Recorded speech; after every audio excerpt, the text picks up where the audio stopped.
Hey, hello there YouTubers. I decided I'll go ahead and do a small update today. I've done quite a bit of modifications to this since you guys last seen a video. It's been, what, maybe 6 months. I've gotten some thicker cables for the batteries that run down. Granted, yeah, I still have the AGM batteries. I'm getting ready to change all that out before too long with some big batteries. My grid tie inverter, it's running right now. I'm right now pumping 256 back in. It just shut off. As you can tell, my wind turbine's going crazy. We've had some mad winds in the last 24 hours. Since last night, actually since 2 o'clock when the winds picked up. Haven't had any solar or sun out, but it's been nice and windy out, and I put in about 2 kilowatt in, and it's about 9 o'clock now, so that wind turbine has really been pushing. I have 400 watts of solar panels, and if the sun's shining good, I can put in almost a little over a kilowatt per day in with those. So it goes to show that wind turbine's really been pumping hard for me today. As you can tell, the grid tie has dumped again, or my charge controller is dumping, so that's the power going into my power inverter there, and it'll kick off once it gets down below 23 volts. Before too long, I'm going to be redesigning this whole system. I've got 2 new meters that's going to go on here, and that's going to be so I can see exactly what my solar panels are putting out. So once I get those put in, we'll know what my solar panels are doing. Right now, I don't know what current they're putting in. They just dump right into my system.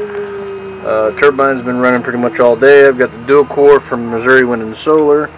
I've changed some of the wires coming from the bridge rectifiers going in. They're a thicker wire. These are 6 gauge wires. These are 6 gauge wires here. These are 6 gauges going into my power inverter. These are 2 PWM charge controllers that well, they're not charge controllers, just PWMs.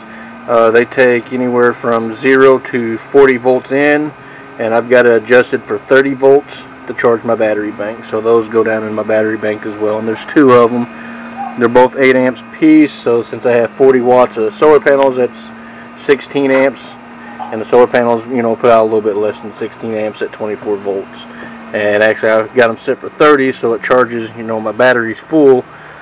So that's about 16 amps at 30 volts. Actually, it ain't going to be 16 amps, it'd be a lot less. It's about 12, almost 14 amps on a real good, hot, sunny day.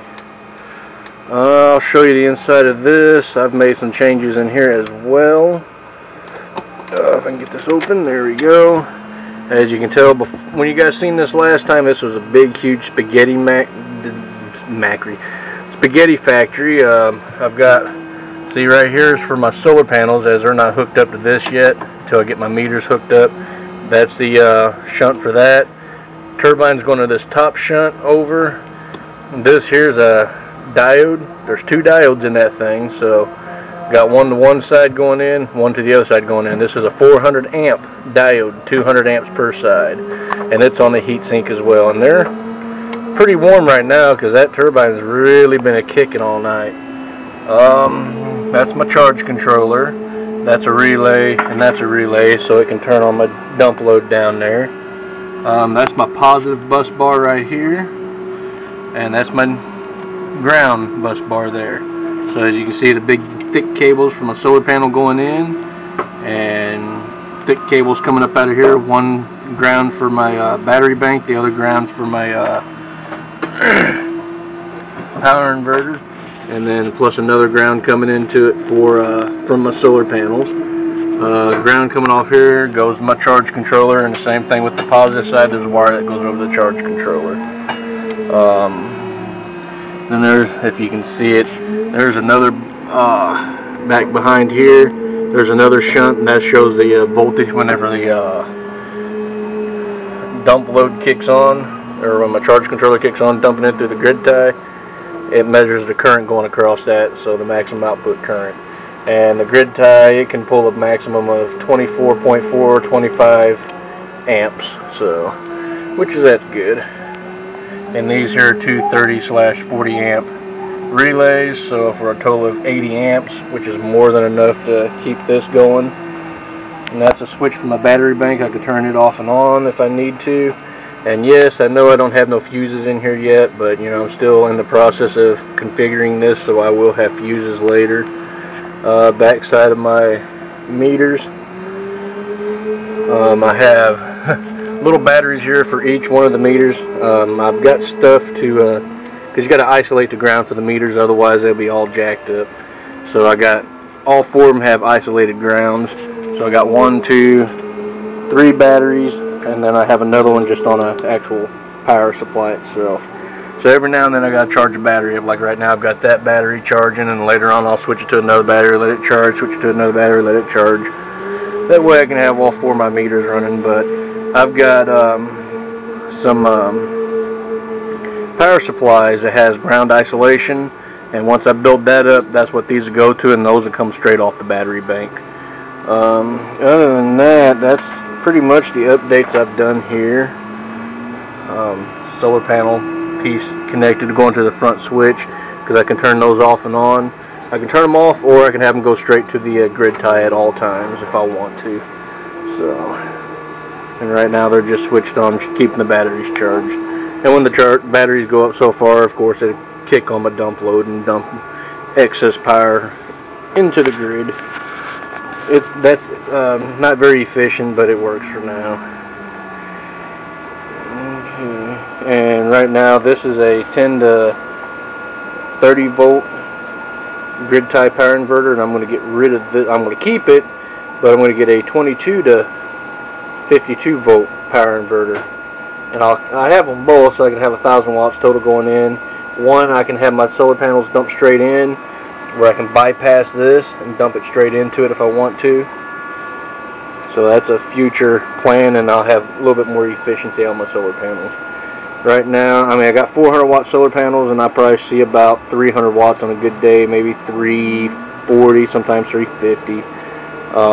So I've got efficiency loss with these, and you're always going to have that with PWMs since I ain't got an MPP charger. But that's that, and as you can tell, the wiring is a lot better than what it used to. It used to be a big, huge rat nest of bull crap up here, but I'm getting it cleaned up slowly but surely. Alright, let's see some current here. Let's see, there goes wind turbine up to 10 amps, charging the batteries, and it's dumping all at the same time. I gotta get a little plug out from behind here so I can close this. There it is. And this is just a piece of aluminum backer that this is mounted on. I'll change that out too. I've got some more pieces I'm going to mount it to, and that way I can have all 6 of the meters on there. Alright, well, that's my dual core rocking. I mean, sometimes it'll hit all the way up to 20, 22, 30, sometimes up to 40 amps. But good thing it's only just short durations when it does that, otherwise I don't think my system would handle it. Because right now it's set to handle about 600 watts.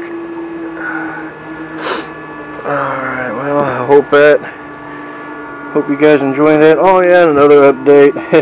Since this windstorm that we've had, this is a 280 watt solar panels, 160 watts total. And if you notice, this one doesn't have the junction box on it. Well, I haven't built the mount for this yet. I got them mounted together so it's like one full 160 watts, you know, wired in series. And what happened is the wind got good last night, good and strong, and it blew this off of my little porch I had just sitting at an angle for the sun to hit to it. I figured they'd be heavy enough for the wind not get it, and plus where they were sitting, I wouldn't think the wind would get to it, but the wind must have switched direction, got underneath of it, and blew it off of my little porch. It broke 2 of my Y splitters, split them pretty much in half, and broke this, so I took the rest of it off, desoldered everything. Good thing is it didn't rip these out, thank God. There's still good continuity and everything there. So that's a good thing. It didn't tear those up. I would have been sad, because that's $116 a piece, so that's $232 worth of solar panels. And they didn't crack. You can see where it hit the ground. See all the dirt on here? Now I got to clean that off. But it didn't crack them. It didn't break them or nothing, so that's some pretty good solar panels for it to hit that hard. That's not too bad. I'm thinking that the wires kind of help save it a little bit. See, and if I want to shut my battery off, I can. See, now it's going straight into my grid tie. But if this drops below 23 volts, this will kick off, so I got to hurry and flip it back up, otherwise I'll overvolt everything. See, like right there. So I can't do that all the time. I got to keep real good close attention on it. But yeah, that's pretty much it, guys. That's my update. Wind turbine's running like crazy. Let me check, see what I've got in right now. Last night I had 7 kilowatt before I went to work. Right now I'm at 9.85. So I put 2,850 watts back into the grid since 2 o'clock yesterday. So, and that, I mean, the sun's starting to come out, so I'm probably getting more from the sun now too. But I mean, that just goes to show that wind turbine has really been kicking out some power. Alright, well, here you guys go. I hope you enjoy the video, and I will talk to you guys later.